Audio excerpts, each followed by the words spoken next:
Ladies and gentlemen, boys and girls, non-binary friends, my name is Matthew Martin of Fresh List, and we have sitting with us today Phillip Platoni of Southminster. Phil, how you doing, buddy? I'm doing great. How are you? I'm great, man. How's today going? Phil is currently in his chef clothes at work, taking the time out of his day to stop and chat with us. Very appreciated. How you doing, man? I'm doing great. Today has been kind of a lighter day, so we're fully staffed and everything's going on behind the scenes. So I was able to step away, and Ryan's here, and my prep chefs are here. So I mean, we're rocking and rolling in there. They don't really need me too much.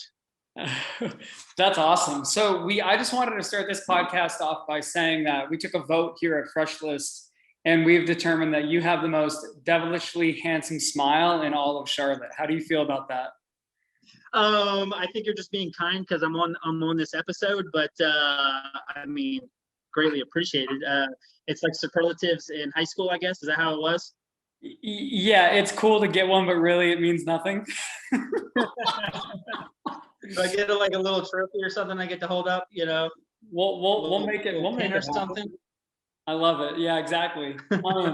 So obviously, you've been in the Charlotte food scene for quite some time, but I was just a little curious on your background. Are you originally from Charlotte? I am not. Born in New Jersey, but really can't claim that per se. I mean, we moved when I was 3 years old. My father worked for the Federal Bureau of Prisons in the food service department. So there was a new federal prison opened up in Northern Virginia. So we moved there when I was 3. We lived there for about 3 years. My sister was born there. And then another federal prison was being opened up a little bit south of Richmond, Virginia. And so we relocated down there. My parents built a house, and that's where pretty much I grew up. I grew up about maybe 40 minutes south of Richmond in Dinwiddie, which a lot of people don't know about, but it's like the last 30 minutes you're on 85 before it hits 95 once you get into Virginia. So a lot of farming and like big industrial kind of warehouses and that kind of thing. So I grew up in the Richmond, Virginia area. I went to high school there. And that's where I started working in the culinary industry, was in Virginia. So with your dad working in the federal prison sort of food scene, did you get an early impression of what this life was like? Like what was that like as a child, seeing your dad do that? Well, my dad's position with the Federal Bureau of Prisons, he was pretty much very high up in the prison that he was working at as far as the food service department. And I really, growing up, he, missed a lot of holidays and birthdays and, sporting events. My mom was the rock when it came to that. But he was there, financially supporting the family. And, I didn't realize that till I got older, is the reason why he missed a lot of those things, is because he wasn't around. So I don't know if it was really like one of those things where I really felt like I really wanted to be in the food service industry. I always told myself growing up, before I started working, that one of the things I didn't want to do was work in food service, and I didn't want to work in retail. I really didn't know what I wanted to do, but those are the things I kind of told myself I didn't want to do. And because I played sports year round, working in food service kind of lended itself to having more freedom to be able to take off to pursue my sports year round. So but then once I got in, I was hooked. Was your first job earlier on, like when you were in high school playing sports? Like, did you just get like a pizza gig and then fall in love with it, or how did that come about? McDonald's. Oh, that's awesome. So I was 15 years old, and it was, then you were with a worker's permit, you were allowed to work at 15 years old. So of course, with my parents' work ethic, they were, of course, you want a car, you want insurance for that car, you want, the things that we will provide for you at the house every day, food, clothing, shelter, those kind of things, like you're going to need to work for it. So with playing sports year round, the local McDonald's, which was like a 15-20 minute drive, which is hard to believe now because they're on every corner. But that's where I applied, the only place I applied, and I got the job. And when I started there, there was a lot of rules and regulations of what you could do or what could you do at work. So basically, for the first 6 to 8 months, I think, before I even turned 16, I could only take orders in the drive-through and like plug it into the computer, or I could physically just make the drinks and hand the bag that was pre-made out the window, and that was it. Couldn't cook anything. I couldn't take money. I couldn't put anything in a bag. I was very limited to what I could do. But then once I turned 16, I got cross-trained on all the different stations. By the time I was 17, they sent me down to Virginia Beach area, which is about an hour and a half drive, and I did a basic shift management training class, which was like a long weekend. My mom had to go with me and stay in the hotel with me because I wasn't even 18. And then at 18, I did the advanced shift management classes, training down there in the same hotel down there in Virginia Beach. And by 18, I was a second assistant manager running shifts. I was going to part-time in a community college in the area, and I worked at the McDonald's till I was 20, believe it or not. There's nothing wrong with working at McDonald's. Oh, I mean, I learned a lot of valuable skills as far as in the heat of the battle, I guess you could say, or working on the line, so to speak, and as far as also managing people. When I was 18, I had 63 employees that were underneath me, and a lot of them older than me, and how to manage people, how to talk to people, scheduling, hiring, firing, P&L reports, managing labor costs, all those things that I learned working for McDonald's. Believe it or not, I had the plan once I got in there and really loved, the corporate side of things. I planned on like going to working in the test kitchen in Chicago. I had plans, by the time I was 21, 22, going to Chicago, working in the test kitchen. And right before my 20th birthday, we got bought out by a small owner who came in and bought 5 of the local stores in the area. And for me to remain in the corporate store, I would have had to quit and wait 6 months before I could reapply for another corporate store. But then I would probably been demoted, once I moved to a different store. So that's when I decided I was going to try my hand at not working in the restaurant industry, but that didn't last very long. So we do sports throughout high school, and we have our tenure, we have our whole career with McDonald's. That comes to an end. You're 20-year-old. Where do you go from there? How did you end up finding yourself, in culinary still? I mean, after the McDonald's experience, do you go to a nicer establishment? Did you go and get formal training? You had alluded to going to community college. Do you have any formal culinary background, or just the hard streets? I do. Well, it was the hard streets till I was 25. So like I said, I felt like I wanted to get out of the culinary industry. My friend of my father was working at Access America, which was a travel insurance company that was through the Visa benefits. So if you had a Visa card and say you booked a flight with a Visa card, you had a certain amount of travel insurance. Say you're out of the country and you rented a car with that same Visa card, you had a certain amount of benefits or insurance for that vehicle. So I worked in the claims department. He got me a job in the claims department, working in a small little cubicle, where you had to dress up. And that job lasted about 6 months, and I just couldn't do it. The work was fine, the work dynamic was fine. The people I worked with were fine. It was having, 80 and 90-year-old women on the phone with me crying because we as a company had to deny their claim because of the fine print, so to speak.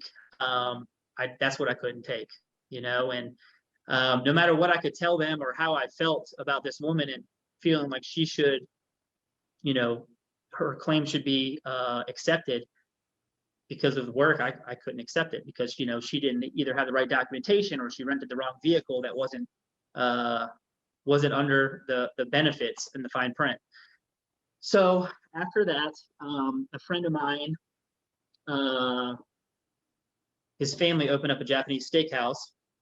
And so I agreed to come on as I was 21 at the time. So I agreed to come on as their bartender / prep cook. So I worked 7 days a week. I'd come in around noon.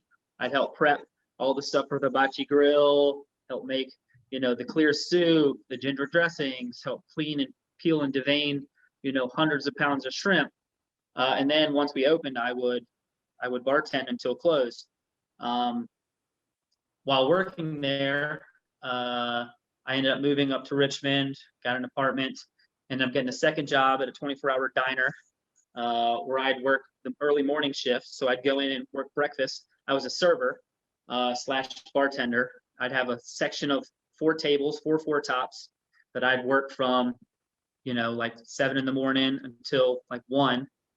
And then I'd get off, I'd rest for a bit, and then I'd go into Yamato's, the Japanese steakhouse.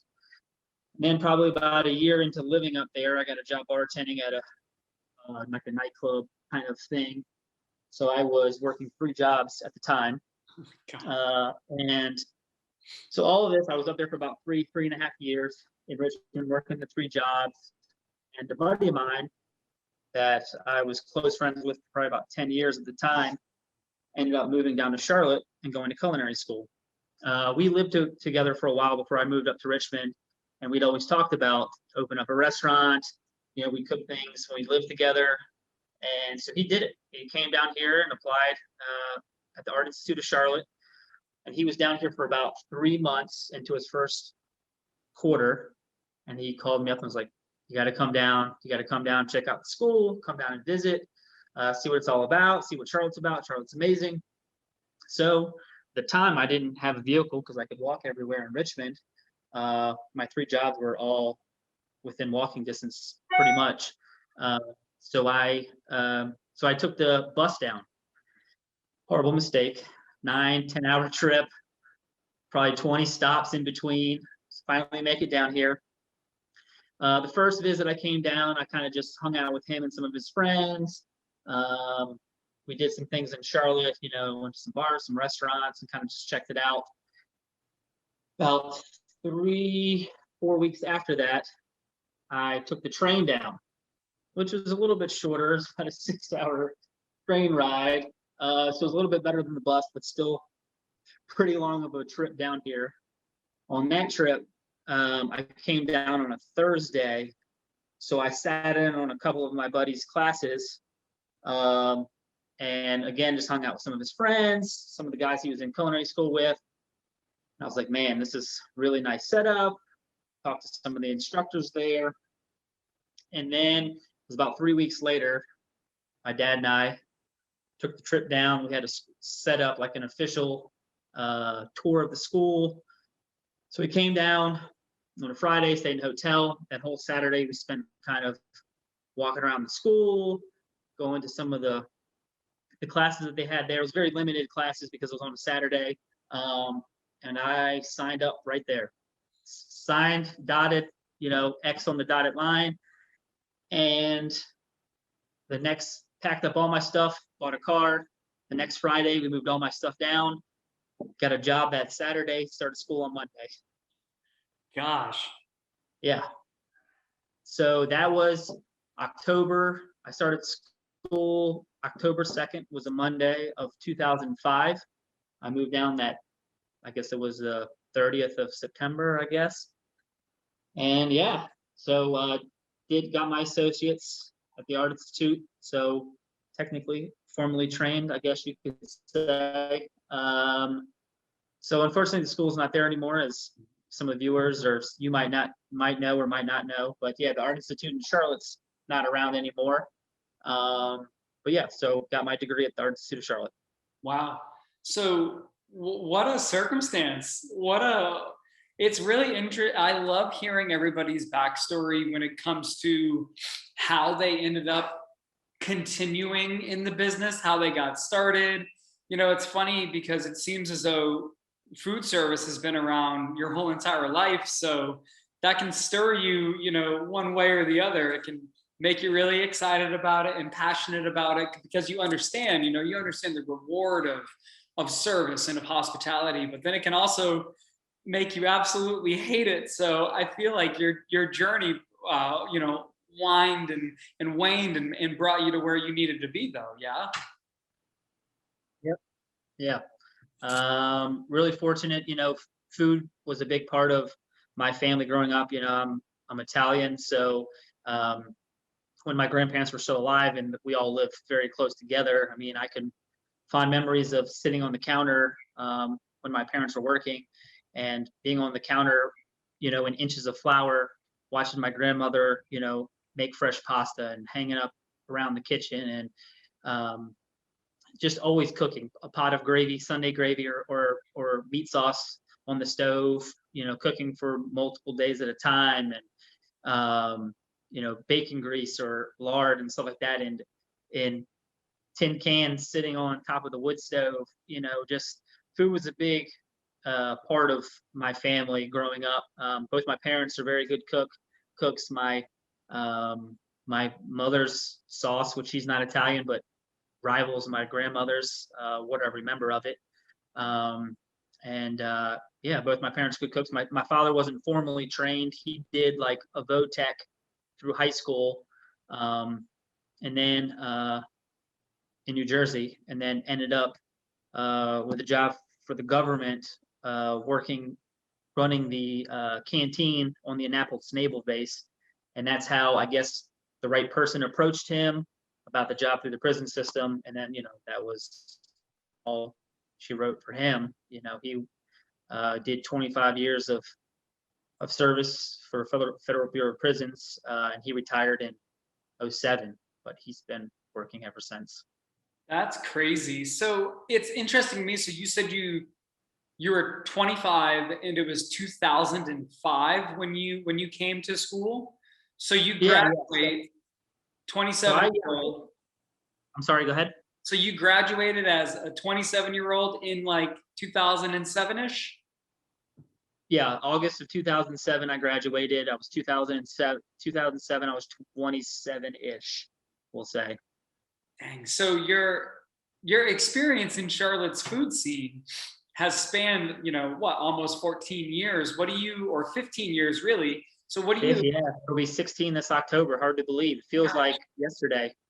how do you how do you feel the city has changed? I mean, that's the city. I've only been here for 8 years, and the city has changed so much. But what were like the early go-tos back when you were, you know, here when you were younger versus, you know, how it's changed now? Well, a lot of the early ons for me were, you know, I had when I was in culinary school, I had 2 and 3 jobs at a time, plus working you know, going to school 16 credit hours. You know, a lot of the kids I went to school with were 18, and you know, it felt like a lot of them were well, you know, I didn't get into a 4-year university, so you know, and I like to make macaroni and cheese at home, so let me go to culinary school kind of thing. Not all of them. So I was a lot more dedicated, I guess you could say, because I was a little bit older than most. Um, but my go-tos were pretty much dive bars, you know, Mooseheads, the Thirsty Beaver, EB's, the Diamond when it was the Diamond, those types of places, Thomas Street. Those are the kind of places I hung out in. Jackalope Jack's, Philosopher's Stone. Not really known for their high-end cuisine, but I was also, you know, older broke college student, you know, so a lot of my time spent out was, you know, what I like to think of as good bar food and cheap cold beer. Absolutely. You can't ask for too much more. Yeah. So Yeah. what was did you have a goal for when you graduated? You know, were you like, I want to go and work at these nicer restaurants? Did you want to fall back into a management position since you were already experienced that when you were younger, or? Well, throughout school, I probably logged probably 100 hours or so of volunteer work, working for various, March of Dimes, Beads for Needs, Soup on Sunday when it wasn't at free range, but they did the Soup on Sunday over at like Central Piedmont area. So I logged a bunch of things. So I kind of networked through that. I did my internship or externship, I guess you could say. It wasn't fancy like Johnson & Wales students. They, got to go to other states and stuff. But I did mine at Pewter Rose. Jeff Bragg was the executive chef there at Pewter Rose at the time, which is now where what's the Italian? I mean the Asheville spot. It's a breakfast spot.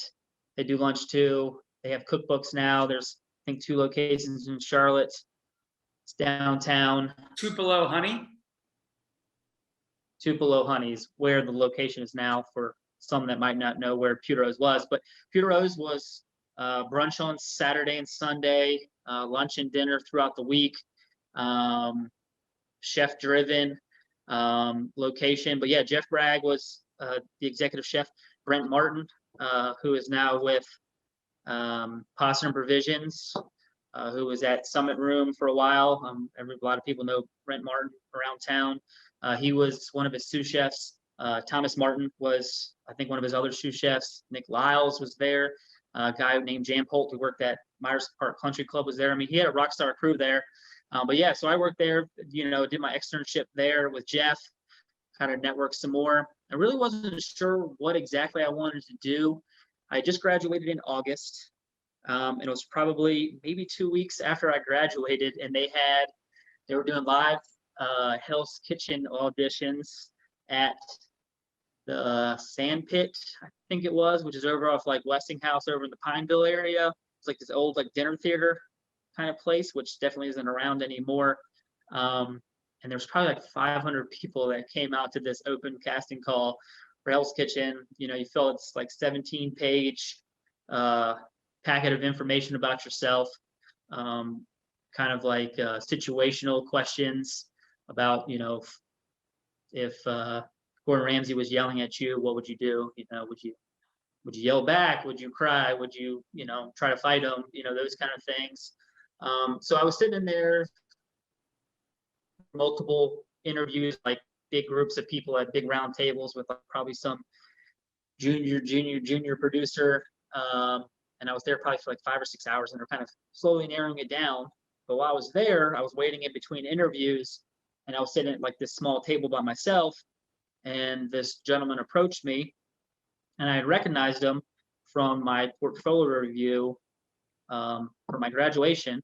We had to do a mock restaurant for my portfolio review, where we basically had to, it was like a capstone project. He was basically a business plan for a restaurant from the ground up.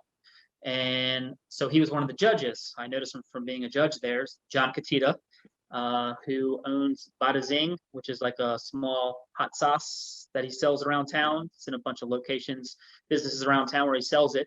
But he was the executive chef at Delectables by Holly, which is a well-known caterer here in Charlotte and has been for over 20 years now.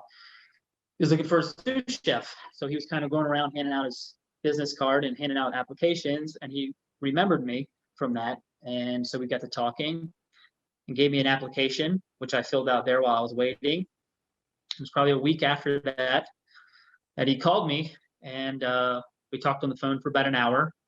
Then he brought me in for about an hour. We sat down with me and the owner, Holly McClellan.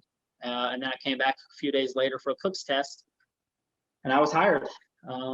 So newly graduated. It was probably 3 weeks after I graduated. So towards the end of August, I landed a sous chef position at Delectables by Holly, caterer. And yeah, so that started my catering journey here in Charlotte, where I worked in some of the nicest homes in Charlotte, catered a lot of more weddings than I could count at all the top venues in and around Charlotte.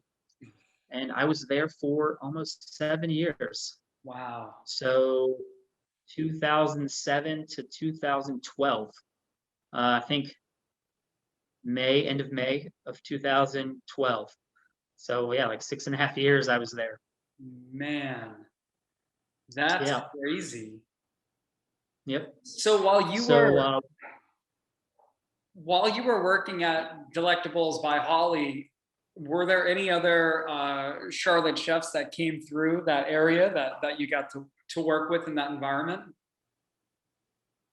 yeah, so we did a lot of the wedding expos. So most of those were other high-end caterers in town. Lottie Da's, Something Classic, Best Impressions, Occasions. Those were kind of the top guys at the time. Later on, QC Catering came along later on in my career there. And then, some of the restaurants that, were able to do the high volume weddings and stuff like that were there. So I met some of them. And then obviously when we did some of the March of Dimes events, I met, a lot of the chefs in and around town. Then Bernard from Global. Who else? I'm trying to think who all was around then. It's been so long ago. The chef from Fig Tree was there, who was different than I think who they have now. Paul Kettergaard, who now works with me here, at Carpe Diem. So a lot of great chefs, but also like Mike Casagrande, who is Lucky Fish, who worked for seafoods.com there. He'd come in on the holidays and he was a mercenary. Rodney from Saltwater Market was another mercenary. And he'd come in during the holidays and he'd come in after he got off work at seafoods.com and he'd work like that 5 to midnight shift while everybody was gone, and we'd just write them a prep list and they would bang things out. We'd have 3 weddings on a Saturday, for anywhere from 125 to 350 people out of this very small space. So it just helped to stagger the people in and out. But as far as people I work with, Erin Noble, who owns Silver Spoon Bakery down in on Divine Street in Columbia, downtown Columbia. She's had her business now for 5 years. Mary Jane Burris, who up until recently was the corporate chef for the big dessert place here in town, multiple locations. Amelie's, yep. And now she has her pot pie business, which seems to be doing very well. Jamie Turner, who has worked many places in town, but part of Soul Food Sessions. Jamie Turner was my pastry chef for a while. I know I'm missing some. I've had some rock star pastry chefs work for me that have Brigitte Auger from Craft Cake CLT worked with me for many years, who then came and worked with me here at Southminster. So I've been very fortunate in the pastry department as far as where I've worked. So as far as rock stars I worked with, those are a few just to name some. Yeah, those are some heavy hitters. That's awesome. Definitely. Dang. So you do your tenure at Holly's, and then did you take a gap between joining Southminster? Because I know that you've been at Southminster for a very long time. For about as longer than I was at Holly's. So in the last probably year and a half, I was at Holly's through Rodney. Rodney was a very good friend of Jamie Swafford, who at the time, Jamie was the chef de cuisine at Bistro Le Bon, who had just opened up not too long before that.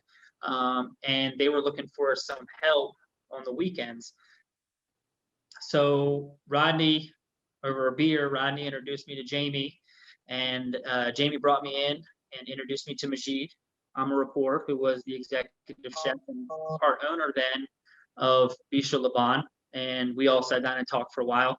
And yeah, so it started out as me coming in on Saturday and helping prep for the smorgasbord, the Sunday buffet, Sunday brunch, which a lot of people know about here and is still a thing at Bistro Le Bon.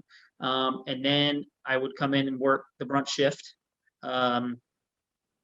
when it permitted, when I wasn't working at Holly's. And then I would normally work 7 to 3 at Holly's as long as I wasn't going out on an event during the week.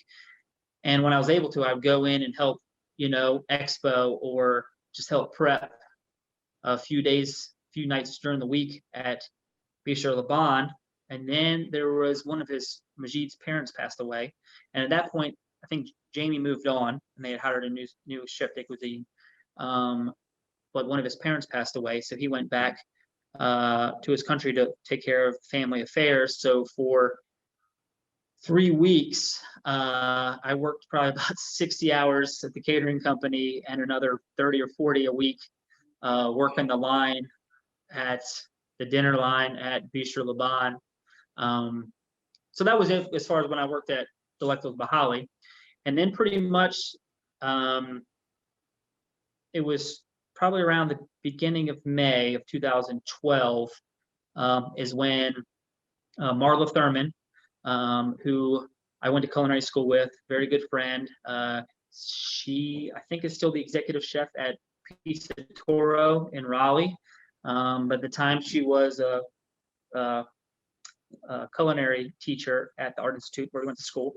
And she had reached out to me and asked if I was kind of looking for a change. And I said, well, I'm happy where I'm at Holly's, but, I'll always entertain, entertain, a new position somewhere if it felt good to me. And she had mentioned that Chris Reed, who I didn't know at the time, was the executive chef here at Southminster, and she was looking for a chef de cuisine.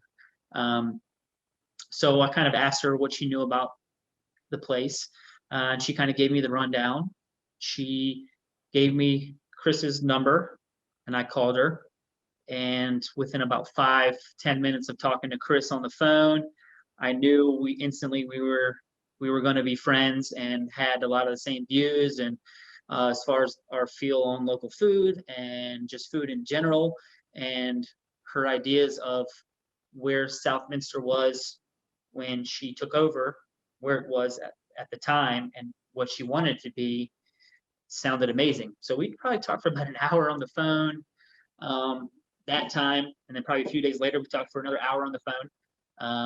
She talked to her director of dining services, who started around the same time as her, Salem Suber, who is very into the food scene. He's the treasurer of the Piedmont Culinary Guild, which you and I and a lot of great chefs in and around town are members of.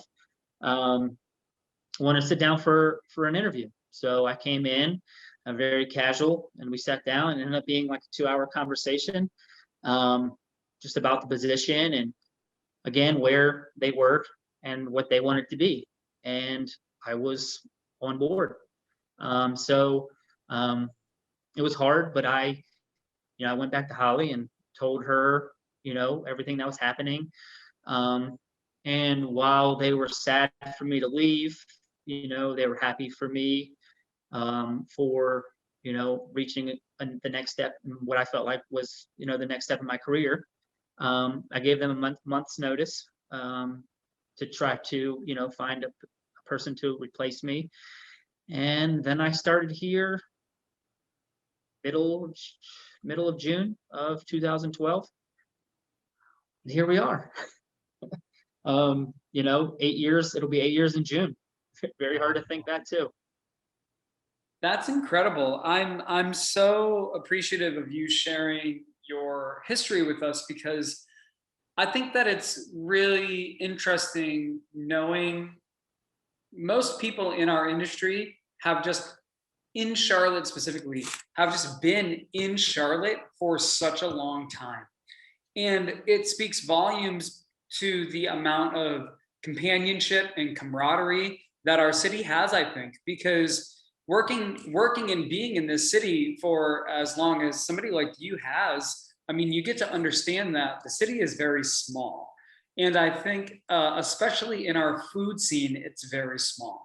And, just the people that you've named in our brief conversation, I mean, these are heavy hitters around town. These are people that own their own businesses. These are people who the public know.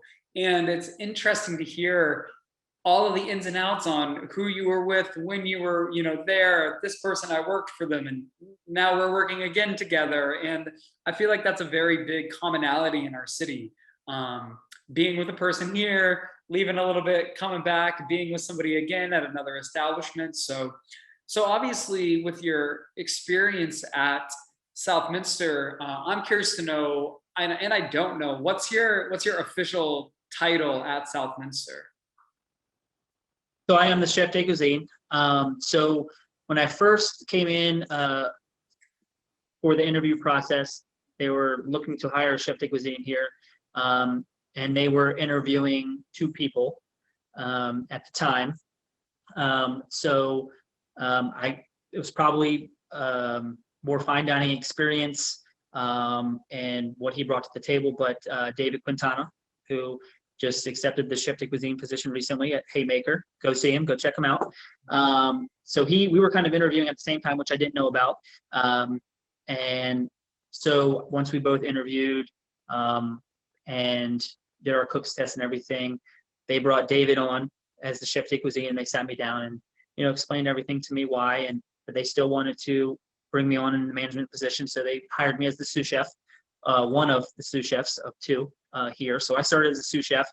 And then once David and Chris pretty much left kind of around the same time, maybe about a year and a half or two, maybe a year and a half after I started. And that's when I got promoted to the chef de cuisine position where I've been since.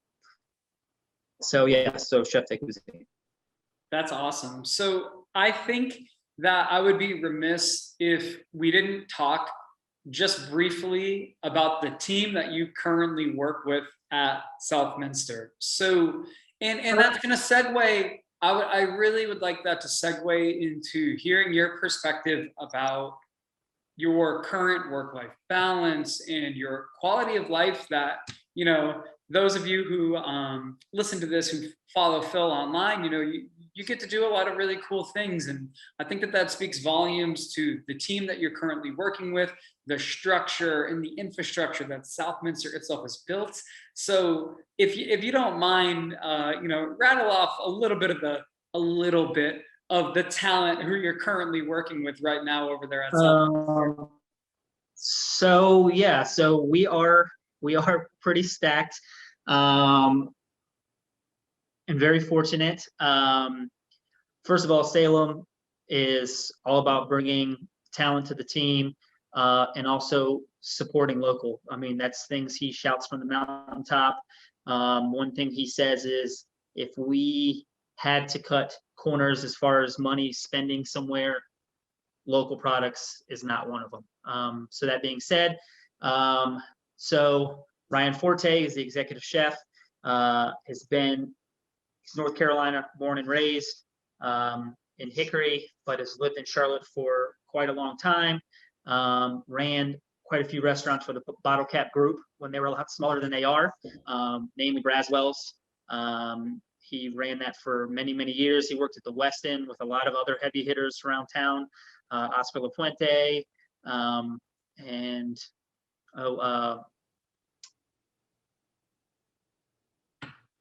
passionate chef Luca. Chef Luca, he worked there, and many others. Levi, who works in the hotels around town. Amazing executive chef, very patient, very understanding, just an amazing guy, family guy. Executive sous chef Mark Jacksina, Lulu's, Halcyon, Order Fire. What else? I mean, he's worked everywhere around town. Everybody knows Mark. Mark's a great guy. Sous chefs, Treasure Williams, who is been a part of Soul Sisters and done some of the up and coming stuff for the Soul Food Sessions events around town. She came to us by recommendation of Greg from Lee and Louise, and we love having her in the building. Anne Marie Stephanie, who pastry chef of the year, worked for many years for Heirloom, and she's not even our pastry chef. She's one of my kitchen managers. She's amazing. So she's on the savory side. Dean Orr, who helped Stephen Goff open up Ox Bar. And then he ended up meeting Amber Donahue that lives here in Charlotte. They ended up being a couple, so thought it was just the right thing to do. He moved down here to Charlotte, and he kind of moonlighted in a couple places, but we've had him ever since. Just a beast of knowledge and workhorse in the kitchen, just amazing. Paul Kettegard, which I mentioned earlier, he has no management position here, which he easily could, but he prefers it that way. He works his Monday through Friday, 7 to 3, 7 to 4, and he gets to go home to his family. You know, he's got two younger kids, a daughter and a son, and a wife at home. And, you know, he's able to go home and cook them dinner every night and tuck them in bed and, you know, do all that dad stuff that he probably wasn't able to do when he was at Carpe Diem. He was the chef at Carpe Diem for 17 years, I think. Who else? Bo, she's our pastry chef. She's amazing. She worked at Best Impressions as one of their pastry chefs for years. She is amazing. Her assistant is Blair Kegel. He was the assistant for Sam Allen at Wentworth and Finn for the start, the inception of her business with Wentworth and Finn, and I think he even helped out when she was still at Fig Tree. Who am I missing? Gosh, it's Salem Suber, Director of Dining and Services. it's insane. The biggest support system. It's insane to me that everybody who you've just mentioned, most of them I have a relationship as well, so I know their caliber, but it's just a whole collection of people who previously have ran businesses or were the next to somebody running an independent business. And I have such a tremendous amount of respect for your team because I never hear any nonsense. You know, I'm sure daily little snafus happen and everything like that, but to have that amount of talent while existing in a space where there's no ego and where everybody knows that you're on a common mission is something that I regard as being like really beautiful, you know? And I'm sure you have the same dynamic where you work. You know, it's very refreshing to, you know, work with a group of people that aren't out for themselves, you know, because I worked somewhere when I was here in Charlotte, when I was in culinary school, and worked in a place where everyone was out for themselves, you know, where it was a huge amount of employees working in one space, and people would walk by the oven and like crank up the oven while you weren't looking to like hope you burn your food, you know, kind of thing. And it's always nice to work in a place where, you know, everyone has your back on a daily basis. Yeah, absolutely. And I should have done this earlier, but for those who aren't aware, would you just explain really briefly what Southminster is? Yeah, so we're a one of two certified CCRCs here in Charlotte, which is CCRC is a certified continued care retirement community. So what deems us as a certified CCRC is that we have all levels of care here on site. So there might be other retirement communities here in town where they might just take care of assisted living or just independent living or just memory care. We have everything on site. Also, the Levine Dixon Hospice House rents space from us in our new wing, actually where I'm kind of sitting, very nice, lush meeting room. But so on the lower level, they have a key card access area, and it has about 10 to 12 rooms in it. And we supply their clients or their residents with their meals, breakfast, lunch, and dinner every day of the week as well. But they're their own entity. They just we bill them for the meals, and they just kind of rent the space from Southminster. So really we have every single level of care, from independent, where they are able to come and go as they please, in normal times, obviously, but come and go as they please. If they have other homes or go see their family, or they want to go to Europe for 6 months and come here for 6 months, I mean, they totally can. We are, I'd say, a more upscale retirement community than most. And that just pretty much speaks to, the amenities and the level of food that we're providing to our residents. So it's like having 450 grandparents. They tell you when they're happy, and they definitely tell you when they're not happy. So with that amount of people, and then obviously you guys have a very large staff, and as we've gone over, a very talented staff, how many meals a day are you doing? Is it breakfast, lunch, and dinner? Is there two different establishments? Is it a la carte? How is the operation sort of working on the back end? So right now, obviously, it's a lot different. In normal times, we're doing about 600 to 800 meals a day. Our menu changes every day, and we're on a cycle menu. So every day there are 4 new soups, 3 to 4 side salad options, 1 to 2 entree salad options, 1 to 2 sandwiches, 5 to 10 entrees, and then 10 to 15 or 16 side items, and then 4 desserts. One of those desserts being NSA, which is a no sugar added. So that's in normal times. We run a 3-week cycle menu. So that's 21 printed menus a week, breakfast, lunch, and dinner. We have 2 dining venues. We have the Oak Leaf Grill, which is an open air kitchen, seats about 100 people. There is no hostess, so they kind of come and go as they please as far as sitting at a table that's clean.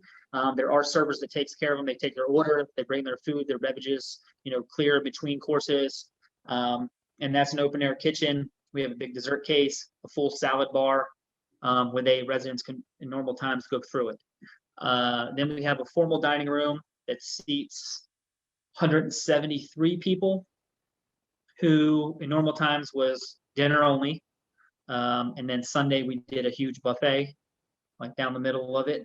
But then since COVID, we are 100% delivery. So we have a system called Cubico. So the residents can eat every day. They have, like, every resident has an an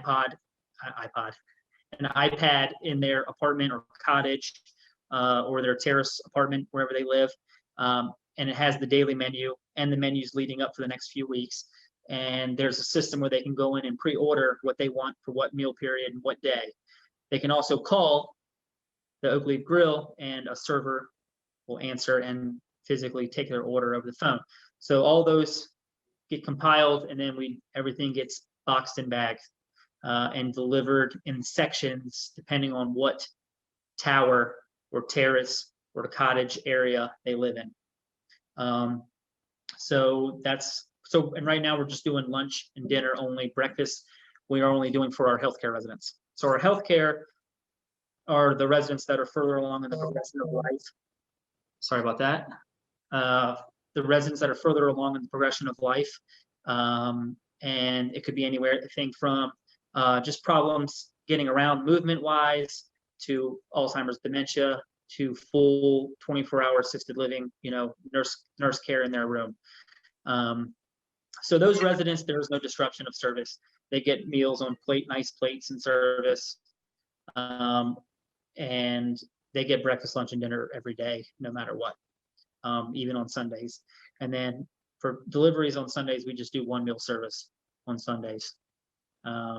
So the 2 dining venues and then healthcare is what we have now. What we will have in the future is we're going to have about an 80-seat, very fine dining, upscale restaurant, which will have a partial open air kitchen to part of the restaurant. We're going to have a chef's table that's kind of right on the other side of the pass, behind like a soundproof kind of buffer kind of glass. We'll also have 8 to 10 seats at a chef's bar that butts up on the opposite side of the kitchen, where the residents can sit at the bar and get served by the kitchen staff. We're going to have a full Heston suite in there, rationales, all the bells and whistles in it. It's going to be a showpiece kitchen that I'm very excited about, and we're very proud to bring to Southminster. So we'll have that. And then our Oak Leaf Grill will be turned into kind of like more of like a Panera. So we'll have big screens, kind of like kiosks, where they can come in and order their food, either for to go or for here. They'll get like a table tent. They'll either sit down or wait for their food. And then we'll only have like 2 servers and like 2 cooks behind the line. And they'll either get the food on a tray brought out to them, or they'll get in a bag and they'll just go about their business. And then our formal dining now will turn into kind of like Oak Leaf Grill. So that'll be breakfast, lunch, and dinner every day of the week. We'll also have like built into that area, like a to-go area for residents where they can get food from that menu on there. And then we're also in this new area right over here to my left. It's called the Gallery or Lola's. There's going to be like a grab and go and like coffee area to where they can grab like, you know, pre-made sandwiches and like say potato salad, chicken salad by the pound, fruit and yogurt parfaits, that kind of stuff, and have coffee drinks made for them. And they just kind of swipe their card. It comes off their declining balance. So a lot of changes coming up probably by the end of this year, beginning of next year. All of that will be remodeled and redone. And so, yeah. Man, I think that it's incredible that the level of service that you guys provide to these people who are, like you said, some people are regular retired, you know, just wanted a place to live where they're taken care of. Some people who are being taken care of, whether it be 24/7 or because of an illness or because of an ailment. I think it's really fascinating to me, the levels of service that you're providing. You know, you're providing something as simple as, like you were just saying, a parfait, all the way up, I am sure, to like you're speaking with your NSA desserts, not non-sugar added, you know, dietary restricted items. And then, I mean, if anybody who follows you on Instagram or who follows Southminster's Instagram sees the food that you guys put out to your residents is high caliber, well executed, technique driven, local driven, like very good food. And I just think that it's so interesting to me to be a part of all of that spectrum, and then obviously still execute the way that you're supposed to. Again, I have a great team that I work with, and we wouldn't be where we are without them. Even from, you know, taking shifts in the dead of summer in the garden, you know, helping weed and water and fix irrigation pipes and remulch and, you know, reapply wood chips to the walking pathways and things like that. You know, it's really a testament to the people I work with and how much they care for what we do here.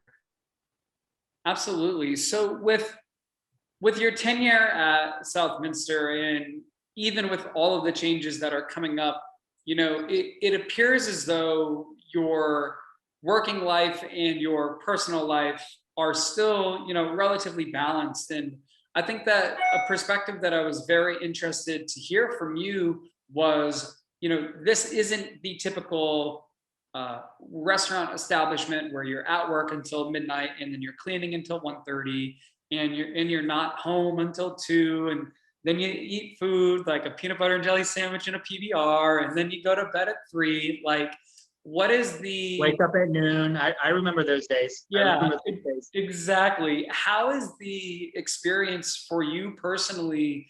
You know, being obviously the number 2, correct? I mean, at Southminster's Kitchen. Yep.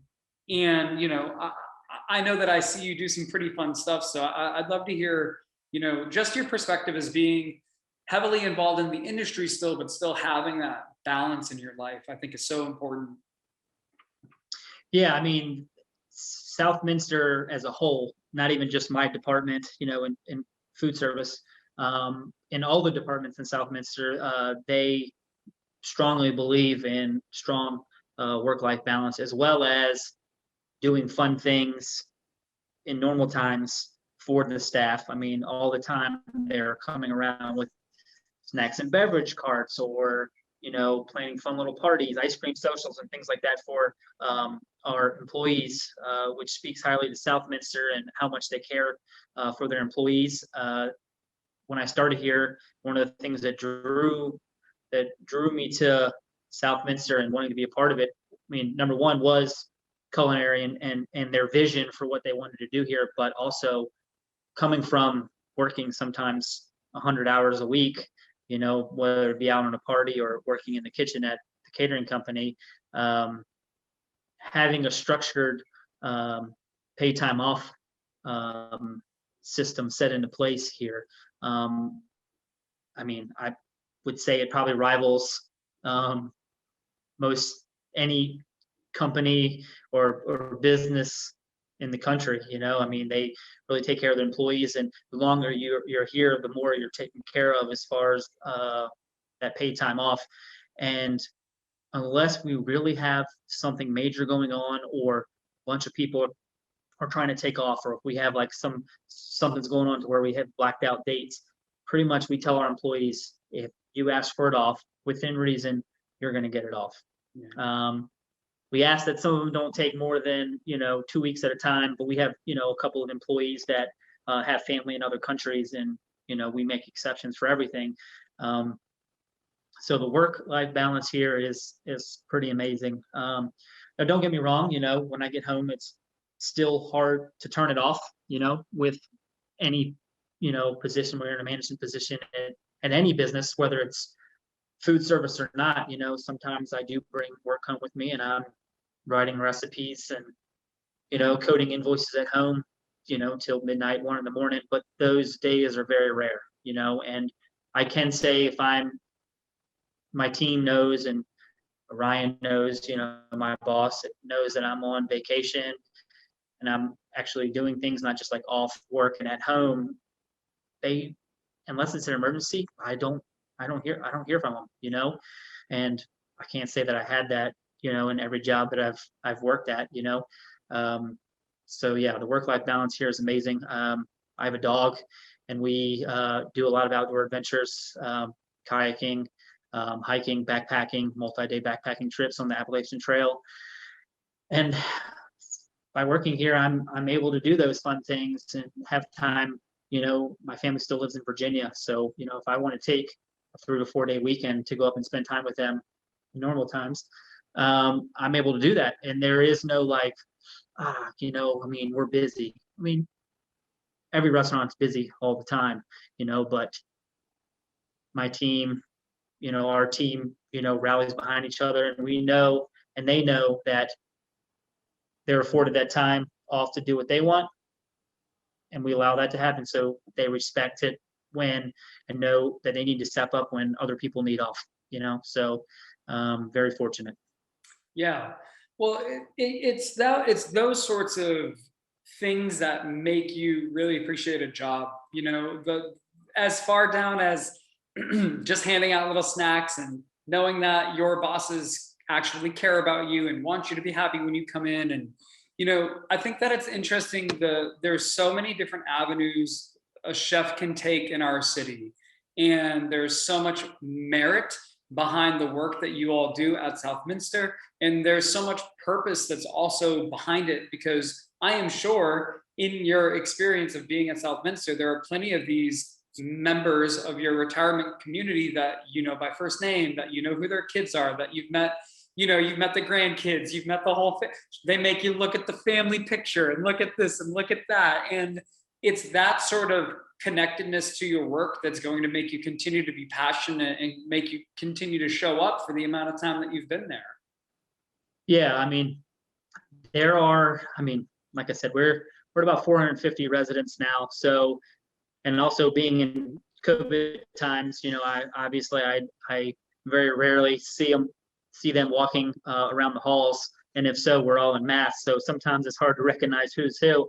But there are probably a good 150 to 2 that we are on a first name basis, even though I don't like to do that as respect, but a lot of them get mad at me if I don't call them by their first name.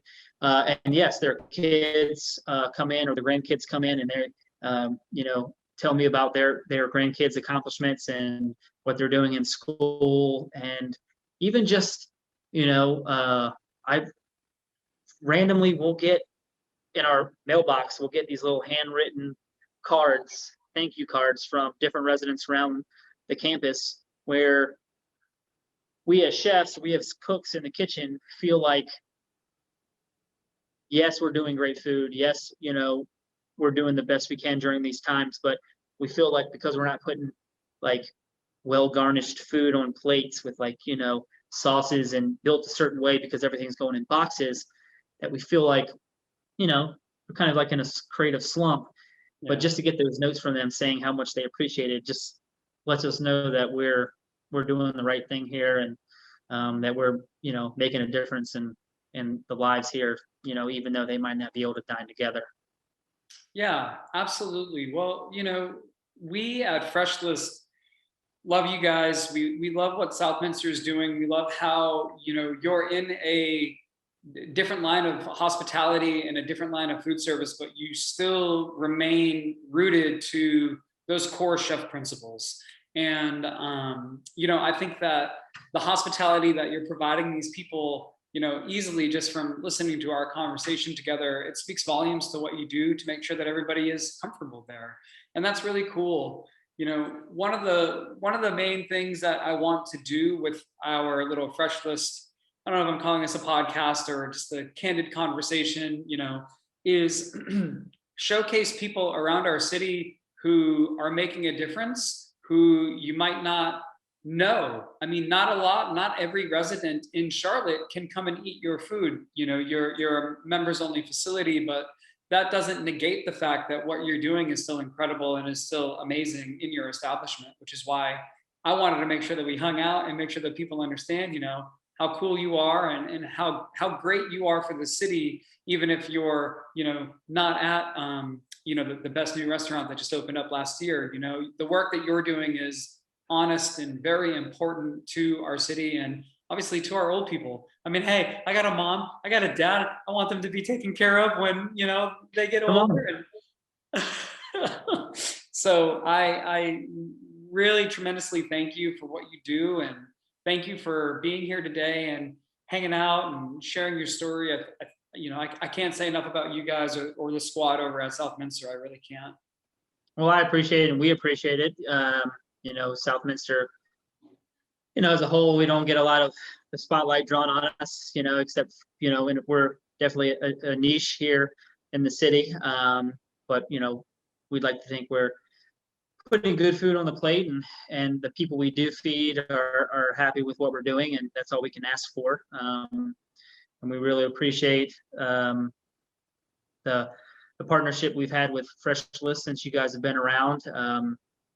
Can't speak enough for what you all, your vision for bringing local food to the community, not just restaurants, which you've done from the start, but now people in their home can get this, farm fresh food in their house and not have to go shop at grocery stores, and getting things with tons of pesticide and things from farms in other countries that, don't care about the consumer that's eating it, just about mass producing for the sake of making money. Yeah. And also, making sure, farmers have a voice and are being seen and heard here in the city and the state and surrounding states. So I thank you for that. And I love you and I love everybody that's there. And so, yeah, and I can't wait to see what you and we do here in the future here in Charlotte. Absolutely, Chef. I've got one closing question, and you're going to be the first person that I ask this closing question to. And I'm very excited to hear your response. I want to know, to you, what would you say your definition of hospitality is? Because obviously we're all in this industry for certain reasons, but at the core, this is an industry of taking care of one another. As you've beautifully explained throughout this whole entire podcast, but what are the things for you that scream hospitality? What are the things for you that bring you back to a restaurant or make you have a memory of a place that you've been before where you've dined? You know, what are those things that stand out for you? Um, Hospitality to me, I would say is is um, friendly interactions, um, attention to detail, um, just genuinely caring that the person you are having the interaction with leaves satisfied, not just um, you know being full. I mean, in our case, um, you know, uh, being full and happy. It's being touched emotionally, mentally stimulated by their sense of smell, their sense of taste, all of those things. Um, I, I guess just feeling like the people you're having interaction with genuinely cares about you being happy. I mean, I don't know if that makes sense or not, but you can edit that part out, No way. I don't know how to edit. This is just a one through, chef. I love it though, and I think Carolyn does. absolutely. And I think that you're right. Yeah, and I love that. I want to ask that question to everybody because I'm curious to hear what they say and what it means to them. Because at the root of it, I'm imagining I'm going to hear a lot of the same answers, and that will further unite us in what we're trying to do, not only day to day in our certain operations, but it will continue to unite us as a city, and as a collaborative team here in Charlotte and in our state of North Carolina. So, my hat's off to you, everybody over there at Southminster. Thank you so much for spending the day, spending a little bit of your time with us today. If people want to follow you for fantastic outdoors information, for scenic photography and beautiful food, where can our viewers follow you at, Chef? So I'm on Instagram at Uprooted Chef, UPROOTEDCHEF, Uprooted Chef. Awesome. Well, you heard it here first, everybody. Mr. Phillip Platoni, we'll give you a virtual round of applause. Thank you so much, Chef. I hope you have a fantastic rest of your day. And if you are lucky enough to eat at Southminster, now you've got a little bit of the backstory on somebody who is most likely providing your food. Thanks, everybody. I hope you all enjoyed it. Thanks for having me.